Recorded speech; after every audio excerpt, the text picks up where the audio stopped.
పరిశుద్ధ స్త్రీలు మీరే. పరిశుద్ధ స్త్రీలను తమ స్వపురుషులకు లోబడి ఉండుట చేత, నా భర్తలకి లోబడి ఉండుట చేత తమ్మును తాము అలంకరించుకొనిరి. ఈ ప్రకారము శారా అబ్రహామును యజమానుడని పిలుచుచు అతనికి లోబడి ఉండెను. మీరును యోగ్యముగా నడుచుకొనుచు ఏ భయమునకు బెదరక ఉన్న ఎడల ఆమెకు పిల్లలగుదురు. హల్లెలూయా. గట్టిగా చప్పట్లు కొట్టండి అంతా.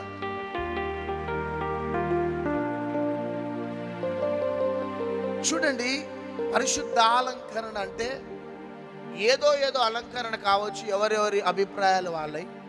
కానీ స్త్రీలకి మొదటి పరిశుద్ధ అలంకరణ ఏంటిది అంటే నీ భర్తకి నువ్వు లోబడటమే. నేను మాత్రం మీకు తండ్రిగా చెప్తున్నా, నీ భర్త ఎట్లాటోడైనా నువ్వు ఆయనతో సంసారం చేయాలి. కొంతమంది భార్యలకి స్త్రీలకు ఉన్న కృపావరం, మాటి మాటికి బ్యాగ్ తీసుకొని వెళ్ళిపోతారు. ఎక్కడికి? పుట్టింటికి. అదొక కృపావరం. కొంతమందికి మాటికి వెళ్ళిపోతారు. వెళ్ళిపోతారు. మరలా ఈయన ఫోన్ చేయాలా, రా అంటే రావాలా. కొన్నిసార్లు ఫోన్ చేయడు, అప్పుడు అర్థమవుతుంటుంది. నేను ఒక విషయాన్ని నేను చెప్తున్నా, వినండి. నీ తల్లి ఎంతకాలం ఉంటుంది నీతోని? నీ తండ్రి ఎంతకాలం ఉంటాడు నీతోని? మా అన్నయ్య ఉన్నాడు, మా అన్నయ్య మా వదినమ్మ చాలా మంచి చూసుకుంటారు. ఎంతకాలం చూసుకుంటారు? వాళ్ళకి పిల్లలు లేరా? సంసారం లేదా? మా అక్క ఉన్నది, చాలా ప్రేమ గలది, నేనంటే చెల్లంటే చాలా ఇష్టం, చూసుకుంటుంది. ఎంతకాలం చూసుకుంటుంది? నీ సొంత అక్క కావచ్చు, ఆమె భర్త నీ కుటుంబానికి చెందినవాడు కాదు, బయట నుంచి వచ్చినాడు. నీ అక్క ప్రేమిస్తుందేమో కానీ నీ బావగారు ప్రేమించరు నిన్ను. హల్లెలూయా. నీ అన్న ప్రేమిస్తాడేమో కానీ నీ వదినమ్మ నిన్ను ప్రేమించదు. ఏందండి మీ చెల్లె పోదా అంటది ఒకరోజు. ఏంది ఇన్ని రోజులు ఉంటుంది, పోదా, భర్త దగ్గరికి పోదా అంటదామే. అది వాస్తవమే. చివరికి తల్లిదండ్రులు కూడా నిన్ను పెళ్లి చేసి ఒక భర్తకి, పురుషునికి అప్పగించిన తర్వాత సమాజంలో గౌరవ మర్యాదలు కాపాడుకోవటానికి నిన్ను ఇంట్లో ఉంచుకోరు. వాళ్ళు మంచి మర్యాదస్తులైన తల్లిదండ్రులు ఉంచుకోరు. అమ్మ వెళ్ళి బిడ్డ, వెళ్ళి తల్లి, ఇక పడు, ఏం చేస్తావు, ఏం చేద్దాం పడు అంటారు. కానీ అమ్మ మంచి పని చేసిన బిడ్డ అని ఏ తల్లిదండ్రులు, గౌరవంగా బ్రతికే ఏ తల్లిదండ్రులు కూడా నిన్ను ఉంచుకోరు. సరే ఉంచుకున్నానే అనుకోండి, వాళ్ళు ఎంతకాలం ఉంటారు నీతోని?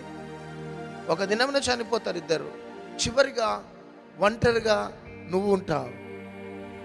ఆయన ఏం చేస్తాడు? ఇంకొక మ్యారేజ్ చేసుకొని వెళ్ళిపోతాడు. నువ్వు రాకపోతే నువ్వు 10 వివాహాలు చేసుకోగలుగుతావా? క్రైస్తవరాలుగా చేసుకోలేవు. ఆయన ధీమాగా బ్రతుకుతాడు పురుషుడు కాబట్టి. చివరికి ఒంటరి స్థితిలో జీవితాలను పతనం చేసుకున్నవారు. ఎందుకు?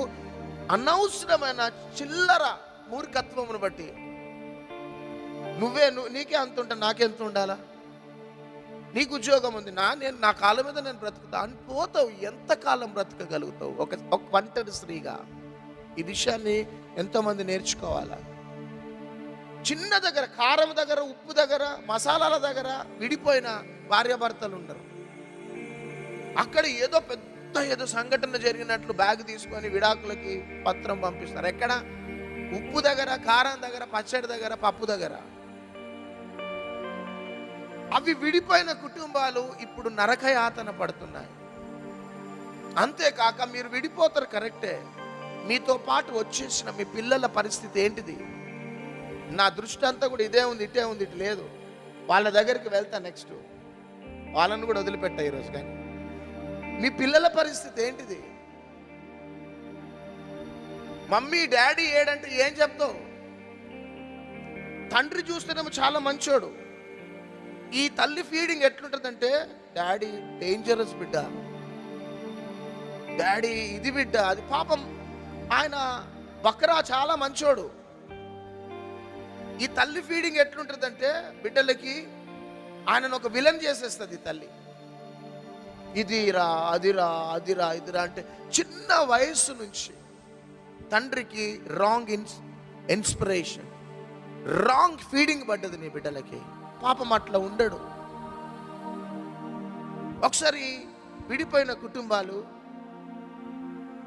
ఒక రిసెప్షన్లో ఈమె పిల్లలతో పాటు తెలియకుండా వచ్చింది.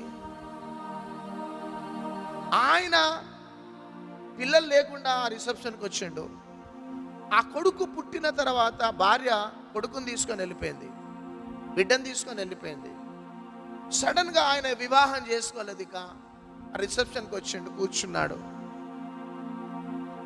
రెండవదిగా ఈమె కూడా వచ్చింది. ఈమె భర్తను గుర్తుపట్టింది.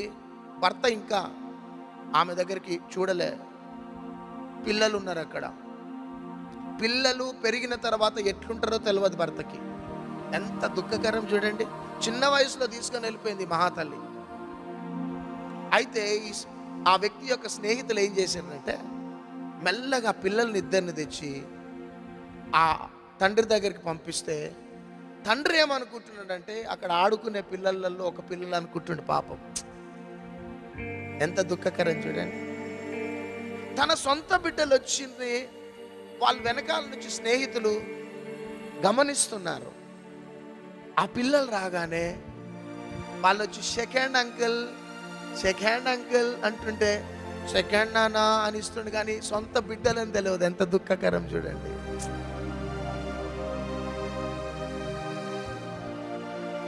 తల్లి చూసింది, సెకండ్ ఇస్తున్నాడని తెలిసి పిలిచి, ఆయన అంకుల్ కాదు మీ డాడీ అనగానే ఒక్కసారి క్రూయల్గా అయిపోయినారు ఆ పిల్లలు. ఎందుకంటే తల్లి ఫీడింగ్. పాపం తండ్రి అట్లాంటోడు కాదు. అప్పటిదాకా uncle thank you uncle, good morning uncle అని సెకండ్ తీసుకున్నారు. తల్లి గమనించి ఆ పిల్లల్ని పిలిచి, ఆయన అంకుల్ కాదు, ఎవరనుకుంటున్నావు, నేను చెప్పిన కదా మీ డాడీ అనగానే ఒక్కసారి షేక్ అయిపోయి ఇక ఆయనను కొట్టడానికి కూడా వెనకంచ వేయకుండా అంత కోపం వచ్చేసింది పిల్లలకి. పాపం అట్లాంటోడు కాదు. ఆ తల్లి పిల్లలతో వెళ్ళిన తర్వాత ఫ్రెండ్స్ వెళ్ళి చెప్పారు, అరే ఆ పిల్లలు ఇద్దరు ఎవరో తెలుసారా, నీ బిడ్డ నీ కొడుకురా. అబ్బా కుప్పకూలిపోయి ఏడ్చి. ఎన్ని సంవత్సరాలు అవుతుంది నా కొడుకుని నా బిడ్డని చూడక. అరే చెప్పొద్దారా, నా కొడుకు బిడ్డ అని చెప్తే హక్ చేసుకొని ముద్దు పెట్టుకున్నట్టు కదరా. వాళ్ళు ఎవరో బయట నుంచి వచ్చిన పిల్లలు అనుకున్నారంట. లేదురా, నీ సొంత బిడ్డ, నీ సొంత కొడుకు అంటే అక్కడనే చైర్లో కూర్చొని కుప్పకూలి ఏడ్చేసాడు. అరే ఎక్కడున్నారు రా, వాళ్ళని తినరా అంటే వెళ్ళిపోయింది. నీ భార్య నీ పిల్లల్ని తీసుకొని వెళ్ళిపోయింది. బా, వీళ్ళెవరు లోకస్తులు కాదు, క్రైస్తవులే. వాక్యం తెలిసిన వారే, మందిరానికి వెళ్తూ మందిరంలో మెంబర్షిప్ తీసుకున్న వారే వీళ్ళు. వీళ్ళ ద్వారా ఆమె సాక్ష్యం ద్వారా క్రొత్త వారు మందిరానికి రారు. ఆమెను చూసిన వారు అన్యులు క్రీస్తుని సొంత రక్షకునిగా అంగీకరించారు. ఎందుకంటే యేసుక్రీస్తు ప్రభు వీళ్ళకి ఇదే ఫీడింగ్ ఇస్తున్నాడేమో. యేసుక్రీస్తు బోధ భర్త నుంచి దూరం కమ్మనే బోధ అని క్రీస్తుని అంగీకరించని వారు కూడా అంగీకరించారు. జాగ్రత్తగా ఉండండి స్త్రీలారా. నేను ఒక్క విషయాన్ని నేను కట్ షార్ట్గా చెప్తున్నా, నీ భర్త నిన్ను చంపితే అక్కడనే చనిపో, అంతే అంతే.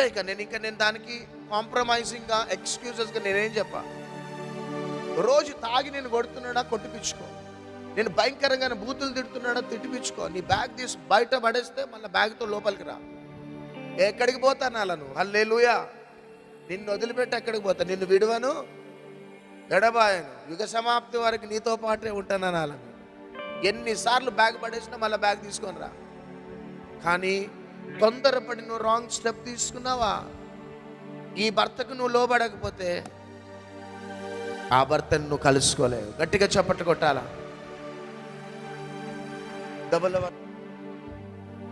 హల్లెలూయా. మన దేవుడు అల్లాటప్ప దేవుడు కాదు. మన దేవుడు పద్ధతులు లేకుండా మిమ్మల్ని పెంచే దేవుడు కాదు. మన దేవునికి పద్ధతులు ఉన్నాయి, కొన్ని నియమ నిబంధనలు ఉన్నాయి. దైవజనులముగా మాకు నియమ నిబంధనలు ఉన్నాయి. మేము ఉల్టా సీదా చేస్తే మమ్మల్ని తీసేస్తాడు దేవుడు. విశ్వాసులకి కొన్ని నియమ నిబంధనలు ఉన్నాయి. అవి నువ్వు పాటించాలనుకుంటే నువ్వు బైబిల్ పట్టుకొని మందిరానికి రా, లేకపోతే వదిలిపెట్టాయి. నేను ఉన్న ఫ్యాక్ట్ చెప్తున్నా. నీ ద్వారా నీకు లాభం లేదు, నీ కుటుంబానికి లాభం లేదు, సమాజానికి లాభం లేదు, ఎవ్వరికి లాభం లేదు నీ ద్వారా. ఉన్న ఫ్యాక్ట్ నేను కట్ షార్ట్ చెప్తున్నా, బ్లంట్గా నేను చెప్పేస్తున్నా. ఎవరికి లాభం లేదు. నీ ద్వారా దేవునికి అవమానమే తప్ప దేవునికి మహిమ రాదు, అది మాత్రం ఖచ్చితం. అమ్మ మేము చర్చికి రావాలనుకుంటున్నాం అమ్మ అంటే రండమ్మ అంటావు. సడన్గా నువ్వు భర్తను విడిచిపెట్టి వచ్చిన భార్య అంటే ఆ భర్త లేడా అమ్మ, నీకు భర్తతో ఉండవా నువ్వు అట్లనా అంటారు. రమ్మ చర్చికి వెళ్దామంటే తర్వాత ఆలోచించి చెప్తామంటారు. ఎందుకంటే నీ ప్రభావం ఒకవేళ యవ్వన బిడ్డల మీద పడుతుందేమో అని వాళ్ళు రారు. అమ్మో భర్త లేని ఈమెతోని మా పిల్లలు కానీ ఫ్రెండ్షిప్ చేస్తే వాళ్ళు కూడా భర్తలను వదిలిపెడతారు. వామ్మో ఎందుకులే, సరే అమ్మ మీరు పొండి, నేను ఎప్పుడైనా చెప్తాం అంటారు. అక్కడ దేవునికి మహిమనా అవమానమా? ఒకసారి ఆలోచించండి స్త్రీలు. ఒక విషయాన్ని నేను చెప్తున్నాను, మీకు తెలియదు పాస్టర్ గారు, మీకు తెలియదు డాడీ, నా భర్త ఎంత మూర్ఖుడో. అవన్నీ వద్దు, అవన్నీ అనవసరమైన ఎక్స్క్యూజెస్ వద్దు. చీఫ్ మినిస్టర్ గారి కొడుకు హోందాగా ఉంటాడు, ఆయన చీఫ్ మినిస్టర్ కొడుకు కాబట్టి.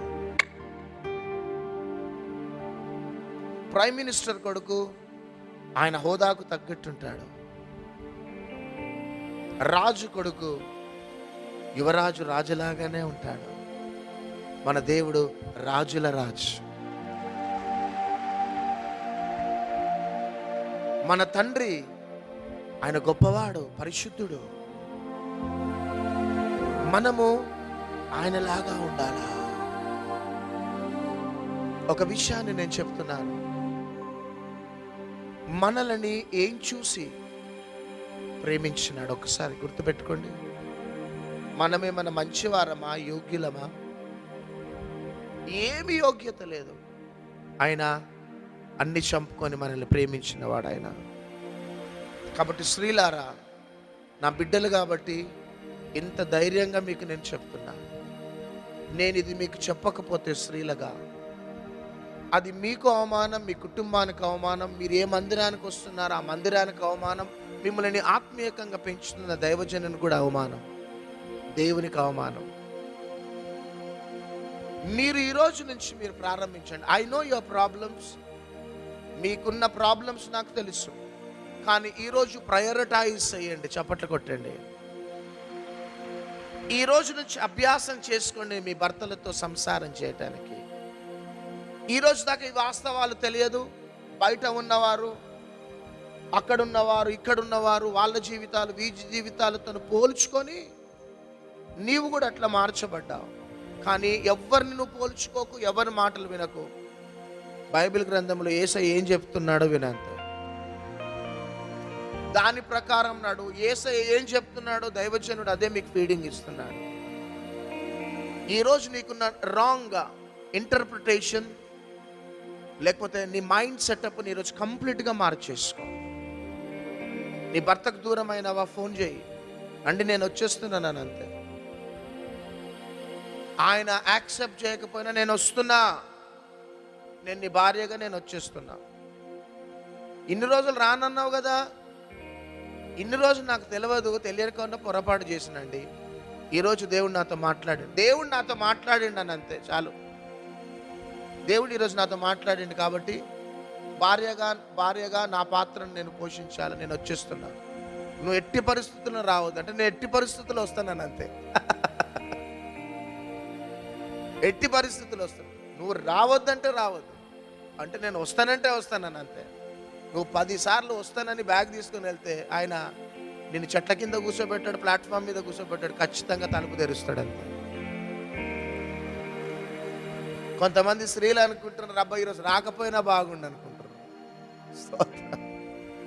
రెండో విషయాన్ని చెప్తా వినండి.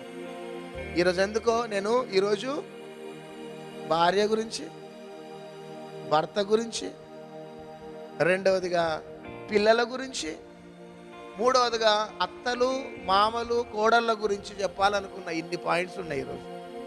కానీ ఎందుకో మీకు మంచి ఫీడింగ్ ఇవ్వాలి కాబట్టి ఈ భార్య దగ్గరనే ఆగిపోదాం. రెండో విషయాన్ని గుర్తుపెట్టుకోండి, నీ భర్తని నీ చుట్టాల ముందు చిన్న చూపు చూడొద్దు నువ్వు. హల్లెలూయా. నీ భర్త చదువులేని వాడు కావచ్చు, చిన్న ఉద్యోగం చేసుకుంటున్నా, నీ చుట్టాలు రక్త సంబంధులు స్నేహితుల ముందు నీ భర్త రాజే, గొప్పవాడే. నీ భర్త భయంకరమైన తాగుబోతైనా తిరిగిపోతైనా ఎవరైనా కానీ అస్సలు నీ తల్లిదండ్రుల దగ్గర, నీ చెల్లెళ్ళ దగ్గర, నీ అక్కల దగ్గర, నీ చుట్టాల దగ్గర నీ భర్తను అస్సలు చిన్న చూపు చూడొద్దు నువ్వు. అంతే అండిలే, ఆయనకు తెలియదులే అండి అంటావు నువ్వు. అంత సింపుల్గా అనేస్తావు. ఆయనకి ఏం తెలుసండి, ఆయన ఏం తెలుసండి అని సింపుల్గా అంటావు. ఆ విత్తనాలు వృధా అవుతాయి. నెక్స్ట్ టైం నువ్వు అని వెళ్ళిపోతావు. అప్పటిదాకా నీ భర్తని గౌరవించే నీ తల్లిదండ్రులు, నీ భర్తని గౌరవించే నీ అక్కాజల్లెళ్ళు, అన్నలు, ఆయన అంత తెలియదండి ఆయనకి అను కూడా అనొద్దు నువ్వు. నా భర్తకు అన్ని తెలుసు. ఆయనకు తెలియకపోయినా నువ్వు అనాలి, నా భర్త చాలా జ్ఞానవంతుడు, వా నా భర్తకు అన్ని తెలుసు, చాలా తెలిసిన అని నువ్వు పాజిటివ్ ఫీడింగ్ ఇవ్వాలా. ఒక్కరు కూడా నెగిటివ్ ఫీడింగ్ ఇవ్వద్దు నీ భర్తకి. తర్వాత ఆయన వస్తాడు, రాగానే నీ వేసిన విత్తనాలను బట్టే నీ తల్లిదండ్రుల యొక్క స్పందన ఉంటుంది నీ భర్త మీద. నువ్వు వేసిన విత్తనాలను బట్టే నీ చెల్లె బావగారికి ఇచ్చే మర్యాద ఉంటుంది. నువ్వు వేసిన విత్తనమును బట్టే బావమరిది బావకి ఇచ్చే మర్యాద ఉంటుంది. ఎందుకంటే నువ్వు చేసిన పొరపాటును బట్టి నీ భర్తకి విలువ లేకుండా చేసినావు నువ్వు. తర్వాత నా భర్తకి మీరు విలువ ఇయ్యరు, నా భర్తకి మీరు ఎవరు పట్టించుకోరు. ఎందుకు పట్టించుకుంటారు? నువ్వేసిన విత్తనం. హల్లెలూయా. నువ్వేసిన విత్తనం. మేము వస్తే అసలు అందరు వస్తేనేమో చికెన్ వండుతారు, మటన్ వండుతారు. మేము వస్తే అసలు ఏం బగారన్నం కూడా పెట్టరు. ఎందుకు పెడతారు? నువ్వేసిన విత్తనం. అంటే ఈయనే బగారన్న స్టాండర్డ్ కాదు, బగారన్నము బిర్యానీ స్టాండర్డ్ కాదు. ఈయనే నెక్స్ట్ తెల్లన్నము పప్పు స్టాండర్డ్ అని తెల్లన్నం పప్పే పెడుతుంది మీ అమ్మ మీ నాన్న. ఎవరేసినరు? నువ్వేసిన విత్తనం. నీ భర్త తాగుపోతాడు, ఆయన తిరుగుపోతాడు, ఆయన బలహీనుడైన, చదువు లేకపోయినా నువ్వు అనాలా, నా భర్త చాలా జ్ఞానవంతుడు, హల్లెలూయా, నా భర్త చాలా మంచోడు, మీకంటే ఎక్కువ నన్ను ప్రేమిస్తాడు, నా భర్త చాలా మంచోడు. ప్రేమించకపోయినా నువ్వు అనాలా. రెండోదిగా, అస్సలు మీ పిల్లలకి నీ భర్త గురించి నెగిటివ్ చెప్పొద్దు. నీ భర్త సహకరించకపోయినా డాడీ చాలా మంచివాడు రా అనాలంతే. డాడీ చాలా మంచివాడు నాన్న, టైర్డ్ అయ్యి వస్తేనే పాపం అట్లా ఉంటాడు, కానీ డాడీ మనసు మంచి, చాలా ప్రేమ గలడు డాడీ. తాగి వచ్చిన అదేనాలను, తిరిగి వచ్చిన అదేనాలను, నిన్ను కొట్టినా అదే అనాలి నీ బిడ్డ ముందు, మన డాడీ చాలా మంచివాడు బిడ్డ. చిన్నప్పటి నుంచి నీ బిడ్డలకి నువ్వు వేసిన ఫీడింగ్ మీదనే వాళ్ళ భవిష్యత్ ఆధారపడి ఉంటుంది అంతే. ఒక దినమున ఎందుకో తెలుసా, తాగి తాగి తిరిగి తిరిగి జీవితాన్ని పాడు చేసుకున్న నీ భర్త, నీకు వ్యతిరేకంగా ఉన్న నీ భర్త ఒక దినమున మారు మనసు పొందుతాడు. మారు మనసు పొంది రక్షింపబడతాడు. అప్పుడు నీ బిడ్డలకి నువ్వు వేసిన పాజిటివ్ ఫీడింగే ఆయన మారు మనసు పొందిన తర్వాత ఆయనకి ప్లస్ పాయింట్గా మారిపోతుంది. కానీ నీ బిడ్డలకి నువ్వు వేసిన రాంగ్ ఫీడింగ్ ద్వారా ఆయన మారు మనసు పొందిన నీ బిడ్డలు మొదటగా నువ్వు వేసిన ఆలోచనతో నీ భర్తను చూస్తారు. అప్పుడు నష్టపోయేది నువ్వే తప్ప ఎవరు కాదు. కాబట్టి అస్సలు మీ భర్తలకి వ్యతిరేకంగా మాట్లాడకండి. మీ భర్తల గురించి నెగిటివ్గా చెప్పకండి. మీ కాలనీలో ఉన్న వారికి, నీ చుట్టాలకి, రక్త సంబంధాలకు, బంధుమిత్రులకి. మూడవదిగా నీ పిల్లలకి ఏమాత్రం కూడా వ్యతిరేకంగా చెప్పొద్దు. ఒక దినము నీవు విత్తిన విత్తనాల పంట నువ్వు కోస్తావు.